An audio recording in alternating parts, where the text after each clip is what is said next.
I asked a stranger at a bus stop if she was waiting for someone, and her answer stopped me cold. She said she had lost faith in men, and I could hear how tired she really was. I didn't know her story, but I knew that moment would change both our lives.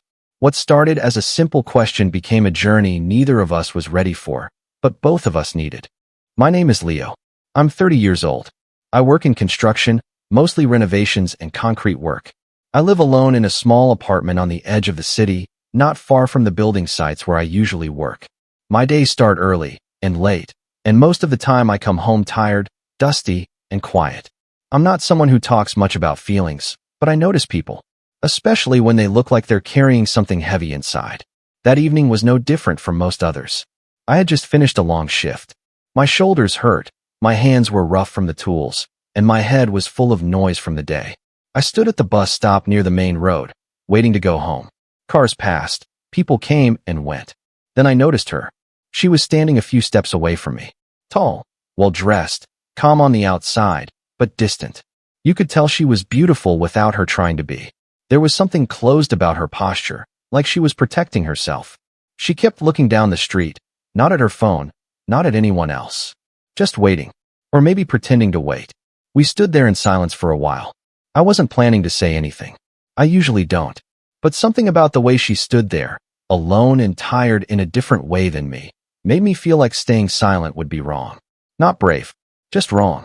I cleared my throat and turned slightly toward her. "Excuse me," I said. "Are you waiting for someone?" She looked at me slowly. Not annoyed. Not interested either. Just honest. Her eyes were tired, but steady. "Not anymore," she said. Then, after a short pause, she added, "I've lost faith in men." There was no drama in her voice. No anger. Just a simple fact, like she was talking about the weather. That hit harder than if she had shouted at me. I didn't know what to say right away. Most people expect a reaction. She didn't. She just looked away again. "I'm sorry," I said after a moment. "That must have been hard." She nodded once. It was. We stood there again. The air felt heavy. I could have stopped there, and maybe I should have. But something told me she didn't need clever words. Just a normal human moment. "I'm Leo," I said. "Long day at work." She looked at me again, this time for a second longer. "Katie." That was it. No smile. No questions. Just a name. The bus lights appeared in the distance. She shifted her weight, clearly ready to leave the conversation where it was. I didn't push. I didn't ask why she felt the way she did. Some things aren't for strangers. The bus arrived, doors opening with a loud sound. People stepped on. Katie walked past me and took a seat by the window. I stood near the door. For a moment, our eyes met again. She nodded slightly. I nodded back. During the ride, I kept thinking about her words. Not because she was a model, which I didn't even know yet, but because of how final she sounded. Like someone who had tried enough times and simply stopped hoping. When I got off the bus, the evening felt colder than before. I walked home, unlocked my door, and sat down without turning on the lights. Her voice stayed with me. Not anymore. I've lost faith in men. I didn't know her story. I didn't know if I'd ever see her again. But I knew one thing.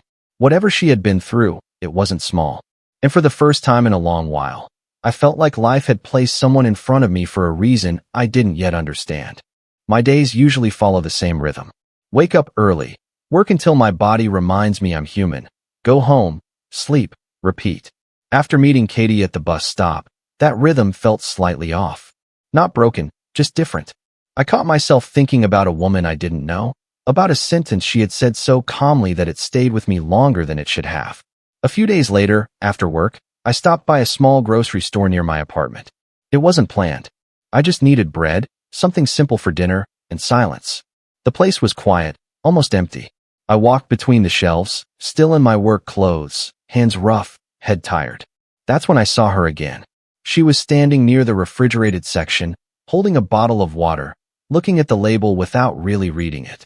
Same posture, same distance around her, like an invisible line people didn't cross. For a second, I thought about turning around. I didn't want to disturb her. I didn't want to be another man who tried to step into her space. But I remembered her eyes. Not cold, just tired. I took a breath and walked closer, slowly, making sure she noticed me before I spoke. "Hi," I said. "We met at the bus stop a few days ago." She looked up. It took her a moment. Then recognition showed in her face. She seemed surprised, not uncomfortable. Yes, she said. I remember. I wasn't sure you would, I replied. I didn't mean to interrupt you. You didn't, she said. I was just thinking. There was a pause. Not an awkward one. Just two people deciding whether to continue or walk away. I'm Leo, I said again, even though I had already told her. It felt right to start fresh. Katie, she answered. Her voice was calmer than before. Still guarded, but softer. We walked toward the checkout together. Not close, not far. She paid first. I stood behind her. When she turned around, she hesitated, then spoke. You work nearby? She asked. Construction site on the next street, I said. Renovations. Long days. She nodded. I can see that. There was no judgment in her tone. Just observation. Outside the store, the evening air was cool. She stopped near the entrance, clearly unsure whether to leave or stay. I decided not to pretend. I don't want to make you uncomfortable, I said. But if you have a minute, I'd like to talk. Just talk. She looked at me carefully, as if measuring something invisible. I'm not looking for anything, she said. I know, I replied. Neither am I. That made her smile just slightly. The first real one I had seen. We walked a few steps down the street and stopped near a bench. We didn't sit. We just stood there. She told me she worked as a model. She didn't say it proudly. She said it like a fact that had cost her more than it gave. People saw her face before they saw her. Men heard the word model and stopped listening. I get tired of being an idea instead of a person, she said. I listened. I didn't interrupt. I didn't tell her she was wrong or beautiful or special. I just listened. I told her about my work, about waking up sore, about concrete dust that never fully leaves your skin, about coming home too tired to turn on the TV. I didn't try to make it sound better than it was. That sounds simple, she said. It is, I answered. Not easy. Just simple. She looked at me for a long moment, then nodded. Before we parted, I asked if I could have her number. I asked slowly, giving her time to say no. She thought about it. Then she handed me her phone.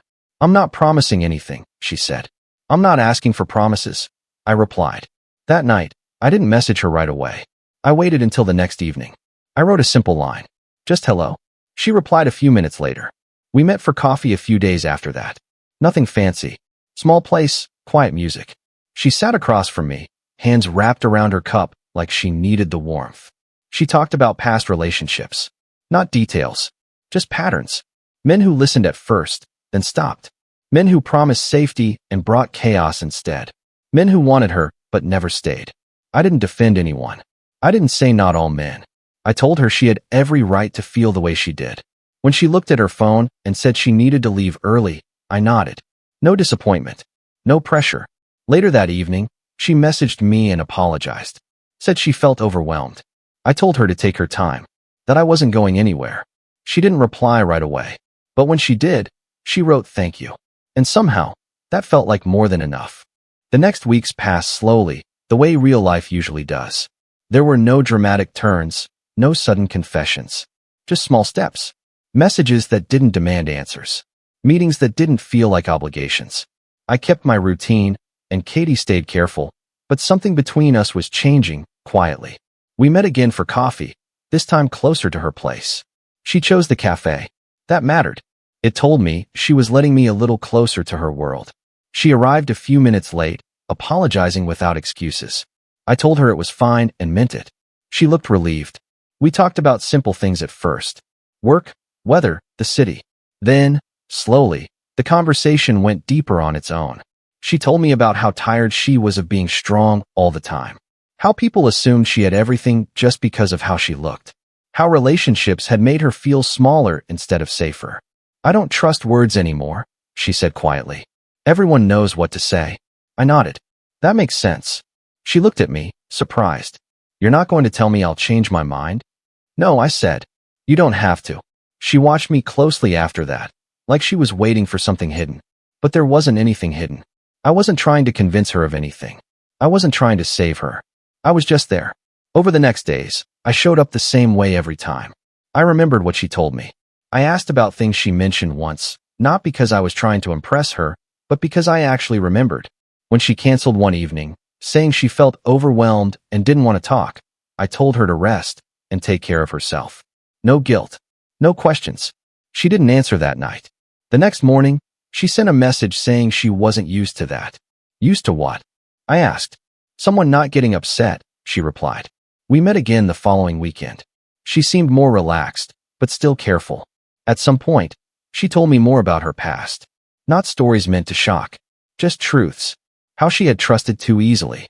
How she had ignored signs because she wanted things to work. How she had blamed herself when they didn't. I didn't interrupt. I didn't fix. I didn't say she should have known better. I just listened. At one point, she stopped talking and looked at me, her eyes full but steady. Why are you so patient? She asked. I thought for a moment. Because rushing never brought me anything good. She smiled. Not wide, but real. That night, when I walked her home, I didn't try to come in. I didn't stand too close. I said goodnight and turned away. Halfway down the street, I heard her door close. A minute later, my phone buzzed. I noticed, her message said. Noticed what? I wrote back. That you didn't push. I put the phone down and smiled to myself. Days later, she surprised me by asking if she could come by my place. Just for coffee. I cleaned more than I needed to.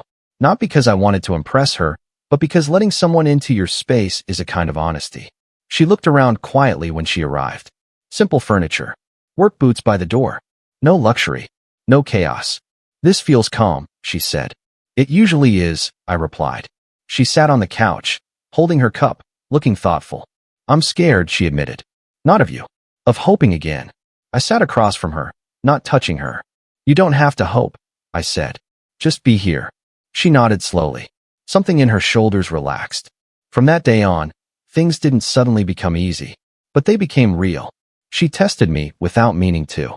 Canceling plans. Going quiet for a day. Watching how I reacted. I stayed the same. One evening, she told me, I keep waiting for you to change.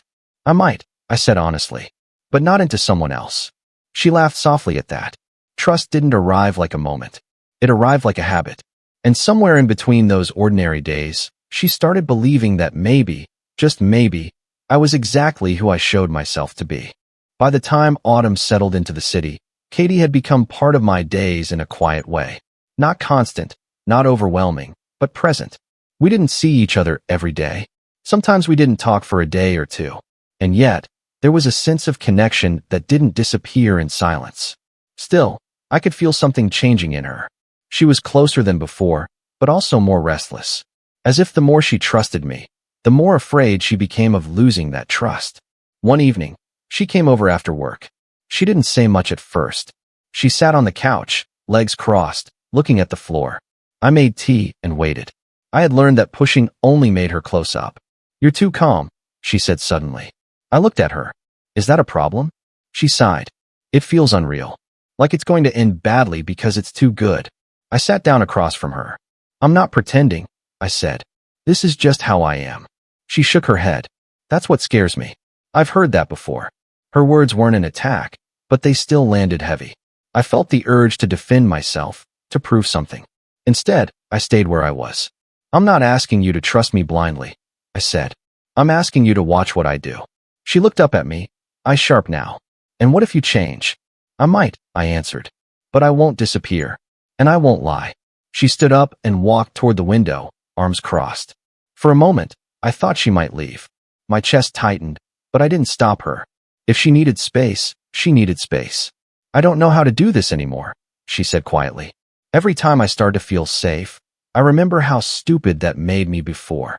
I got up slowly and stood a few steps away from her. Not touching, just close enough to be there. You weren't stupid, I said. You trusted people who didn't deserve it. That's not the same thing. She turned toward me. Her eyes were wet, but she didn't cry. Everyone says they're different, she said. I know, I replied. I'm not saying that. I'm saying I'm here.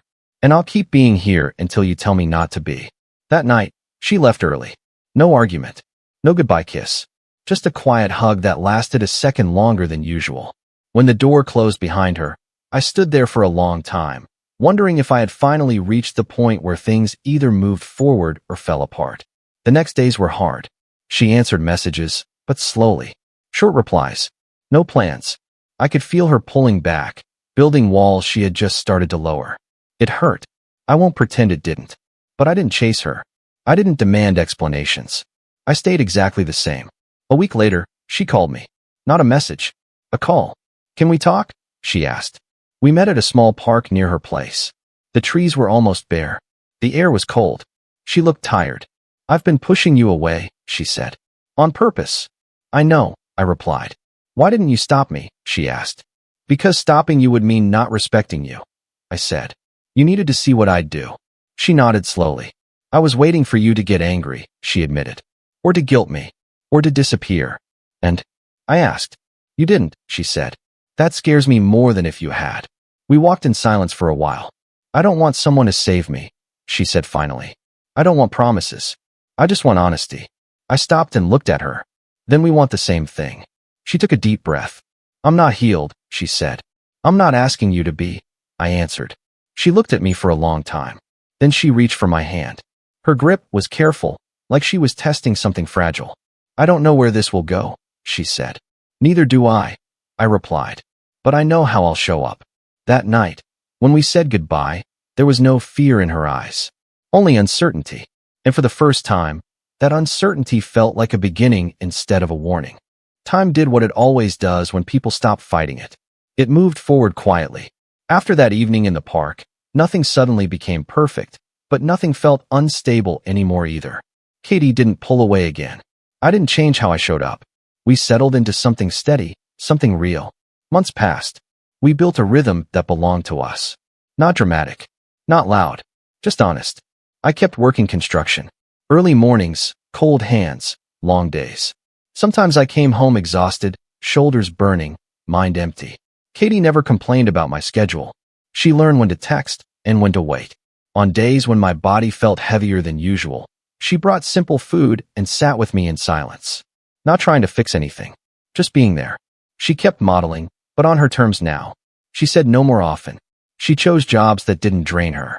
Some evenings, she came over frustrated, talking about people who still didn't listen. I listened. Every time. What changed most was how she carried herself. Less tension in her shoulders. Fewer apologies for needing space. More laughter that wasn't forced. One night, while we were sitting on my couch, she looked at me and said, "I don't feel like I'm bracing myself anymore." I understood exactly what she meant. We never rushed labels. We never talked about forever in big words. But we lived like people who had chosen each other. I met her friends. She met a few of mine. Nothing dramatic there either. Just normal introductions, shared meals, small moments that added up. There was a moment when I knew things had truly changed. It was late. I had come home after a long shift, dirt under my nails, head full of noise. Katie was already there. She stood up when I walked in and hugged me without saying a word. Not carefully, not testing, just holding me. "You okay?" she asked. "Yeah," I said. And for once, I'm in it completely. She smiled and leaned her head against my chest. No fear, no doubt. Another evening, she admitted something she had never said out loud before. "I used to think happiness was something temporary," she said. "Like it always came with an expiration date. And now?" I asked. "And now it feels steady," she replied. "Quiet. Safe." We didn't celebrate that moment. We didn't turn it into a speech. We just let it be true. The city changed seasons again. One evening, after dinner, we walked together without planning where to go. Our feet carried us to the same bus stop where we had first met. It wasn't intentional at first. Only when we stopped did we realize where we were. Katie looked around, recognizing it immediately. "This is where you asked me if I was waiting for someone," she said. I nodded. "And you gave me an answer I didn't forget." She smiled, but her eyes were serious. "I wasn't waiting for anyone that day," she said. "Not really. I was done." I took her hand. Not carefully anymore. Just naturally. "And now?" I asked. She took a breath, then looked at me directly. "Now I'm choosing," she said. "I'm choosing you. I'm choosing to believe again. Not because you promised me anything, but because you showed me who you are." I felt something settle inside me. No rush. No doubt. "I'm choosing this too," I said. Every day. The bus arrived, doors opening, lights reflecting on the pavement. We didn't get on. We didn't need to go anywhere else. That night, when we went back to my place, nothing dramatic happened. No big declarations. Just the comfort of being together, knowing where we stood. Months later, our life looked simple from the outside. Shared groceries. Shared routines. Shared silence that felt full instead of empty. Katie laughed more. I worried less. We supported each other without losing ourselves. She trusted me. Completely. And I loved her. Not loudly, not perfectly, but honestly. The story didn't end with a promise of a perfect future. It ended with something better. Two people who had been strangers once, standing together by choice, building a life that felt real, calm, and lasting.